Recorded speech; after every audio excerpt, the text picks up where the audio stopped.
या लड़ने वाले सभी योद्धाओं को, माताओं, बहनों, नौजवान साथियों, सबके चरणों में प्रणाम अर्पित करता हूं। और वो जो भाई ने बताया वो असल में कोरोना का इलाज नहीं टोया जा रहा था, वो असल में आपका इलाज टोया जा रहा था। और आपका पक्का इलाज ने बांधने की तैयारी कर ली थी। वो गाम राम जब खड़ा होया, उसकी बुद्धि ने काम करा, और जब लठ आए या घर घर दस्तक आड़ा का, जब लठ लागने स्टार्ट होए, जब मशा बचा है, अगली पीढ़ी जब बचाई है, तो उससे तो बच गए। लेकिन जो लोग जाड़ में फंस गए थे, उनके हार्ट अटैक, ब्रेन हैमरेज, लकवा, नपुंसकता, बांझपन, एलर्जी, दांत उड़ना, मेमोरी उड़ना, बाल उड़ना, उनका ही चालू हो रहा है। उनकी अगली पीढ़ी तक ही जान लग रहा है, वो आप सब ने पता है। क्योंकि मुद्दा जमीनों को जबरदस्ती हथियाने का है, जिसके लिए आप आज इकट्ठे हुए हैं मेरे ख्याल से। और इस मसले पे जनता सरकार मोर्चा बहुत लंबे अरसे से बात कर रहा है। ये कोई छोटी मोटी योजनाओं का दौर नहीं चला हुआ।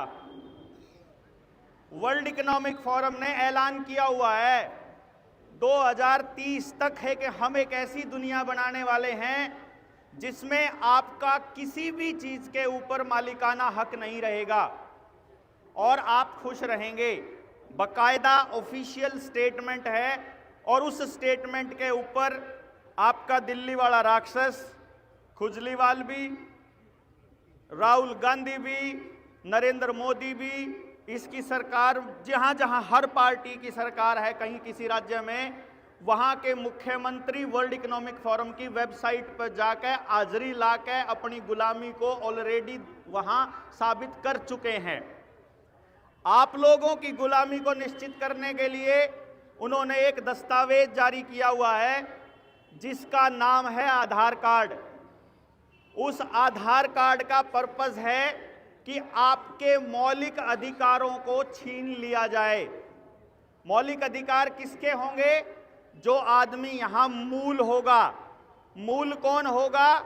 जो अपनी जड़ों में रहता होगा। यानी कोई भी ऐसा व्यक्ति जो अपनी पुश्तैनी जगह पर रहता है, अपनी पुश्तों व अपनी जो पुरखों की परंपरा है उसको मानता है, पंचायती सिस्टम में विश्वास रखता है, धोती और कुर्ता पहनता है और अपने पुरखों की ही भाषा बोलता है, उस आदमी के पुश्तैनी अधिकार सुरक्षित रहेंगे। इसीलिए इस आधार कार्ड को जारी करके और पिछले जो 1998 से लेके ग्लोबलाइजेशन, प्राइवेटाइजेशन और जो लिबरलाइजेशन का जो पूरा दौर था एलपीजी का, इसके तहत इन लोगों ने पानी दिया शीश इसके तहत इन्होंने क्या किया? आपको आपकी जड़ों से काटने का प्रयास किया। क्योंकि अगर एससी एक्ट की धारा 1 में जाएंगे तो आपको पता चलेगा कि गांव में रहने वाला व्यक्ति जो अपनी परंपराओं को मानता है, इनके कानून मानने के उनके ऊपर बाध्य नहीं है कानून माना जाए। इसीलिए हर व्यक्ति को उसकी जड़ों से काटा जा रहा है कि कहीं भी उनकी पुश्तैनी जमीन है, किसी भी तरीके से वो वहां से निकल करके किसी दूसरी जगह पर विस्थापित हो जाए।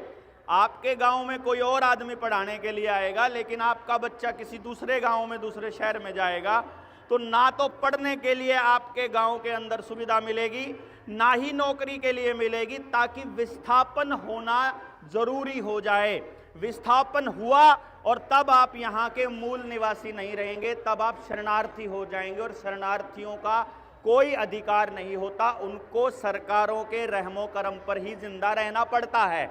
और आप उनके रहमो करम पर जिंदा रहते हो। ये बात नरेंद्र मोदी लोकसभा के अंदर अपने भाषण में बोल चुका है कि हम 85 करोड़ लोगों को घर बैठे राशन दे रहे हैं पहले से ही, यानी उन लोगों के अपने कोई मूल अधिकार नहीं है। अब खेल ये है कि आने वाले टाइम में आपका जो पैसा है ये जीरो होने वाला है। 1933 का एग्जीक्यूटिव ऑर्डर उठा करके देख लीजिए, जिसमें अमेरिका की सरकार ने एक बात कही थी कि जिसके घर में 10 स्टर्लिंग पाउंड से ज़्यादा का सोना रखा हुआ है, वो सारे लोग अपना सोना सरकार को जमा कर दो। सोना जमा करने के बाद आपको उसके बदले में बॉन्ड मिलेंगे। बॉन्ड को बाद में पैसों में कन्वर्ट किया जा सकेगा और आपको लगेगा कि वो जो पैसा है वो सोने के बराबर की कीमत है। लेकिन आज के टाइम पर जब रिजर्व बैंक को हम लोगों ने आरटीआई डाल डाल के चारों तरफ से घेरा, तो पता चला कि जो सोने के बदले कभी नोट जारी हुआ करते थे, आज नोट जारी करने के लिए किसी सोने की आवश्यकता ही नहीं है। यानी यदि आप अपने मुआवजे की मांग को लेकर के खड़े रहते हो, पूरा गांव मजबूती से खड़ा होता है और कहता है कि हमें मार्केट रेट से मुआवजा चाहिए, आपको 40 लाख रुपया एकड़ के हिसाब से मुआवजा चाहिए, आपको 1 करोड़ रुपए के हिसाब से चाहिए, तो सरकार को आपको वो मुआवजा देने में कोई आपत्ति नहीं है। अभी तो वो सिर्फ कहने को फौरी तौर पर आपसे लड़ रही है, लेकिन चूंकि अब पैसा ना तो वो सोने के बराबर में छापते हैं, ना अब पैसे को वो आपको कैश देते हैं, अब उनको केवल डिजिट ट्रांसफर करनी है कंप्यूटर पर आपके खाते में, और आपको फीलिंग आने लग जाती है कि वो पैसा है। असलियत में आपकी जड़ों को लेना है, आपकी जमीनों को लेना है।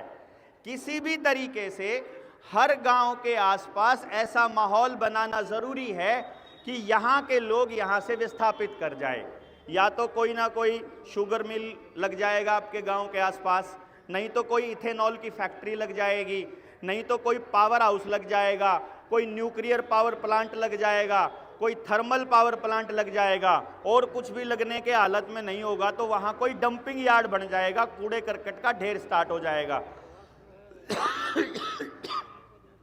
असली खेल है कि आपके गांव के आसपास का माहौल ऐसा क्रिएट कर दिया जाए कि आप गांव से विस्थापित हो जाएं। अब निर्णय आप लोगों के ऊपर है कि आप अपनी अगली पीढ़ियों को बचाने के लिए अपनी जमीनों को बचाने की लड़ाई लड़ते हैं या फिर मुआवजे की लड़ाई लड़ते हैं। हम लोग जनता सरकार मोर्चा के साथी लगातार एक विषय के ऊपर लोगों को जागरूक कर रहे हैं कि यदि आप असलियत में इस लड़ाई को जीतना चाह रहे हैं, उसका एक ही रास्ता है, सरकार को सरकार मानना बंद कर दिया जाए, पंचायत अपने गांव के अंदर निर्णय अपने आप लेना शुरू कर दे। आपकी सारी जमीनें जो सामूहिक थी, स्कूल की, अस्पताल की, श्यामलात की, जोड़ की, आपकी चौपाल की, मंदिर की, सारी जमीनों को सरकार लाल डोरा तोड़ के अपने नाम पे कर चुकी है पहले से ही।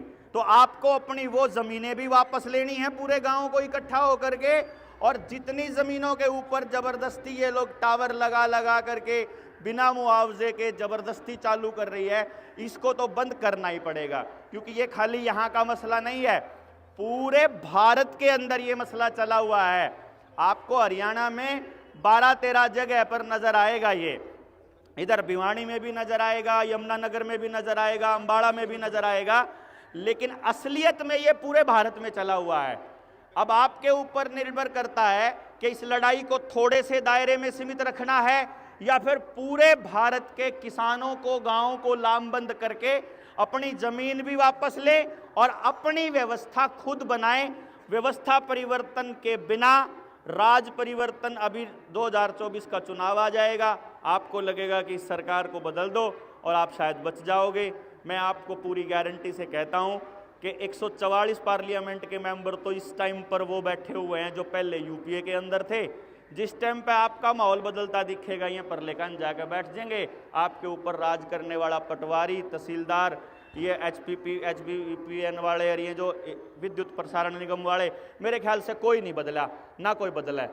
तो इसलिए मैं गुजारिश करूंगा गामराम से कि भाई गामराम इस तरह का निर्णय कोई ले, पंचायत इस तरह का कोई निर्णय ले कि व्यवस्था गांव के हाथ में रहे, निर्णय लेने का फैसला गांव किसी तरह से करे, जल जंगल जमीन और जानवर का फैसला गांव कर ले, शिक्षा स्वास्थ्य न्याय राजनीति में से किसी तरह पूंजीवाद को निकाल दे, वरना पूंजीवाद आपके घर तक आ रहा है।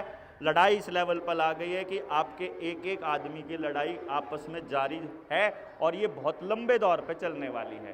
तो इतनी सी बात कहूँगा, आप सब ने समय दिया और इस लड़ाई को बुलंद रखे हुए हैं, इसके लिए आपका बहुत बहुत आभार, धन्यवाद।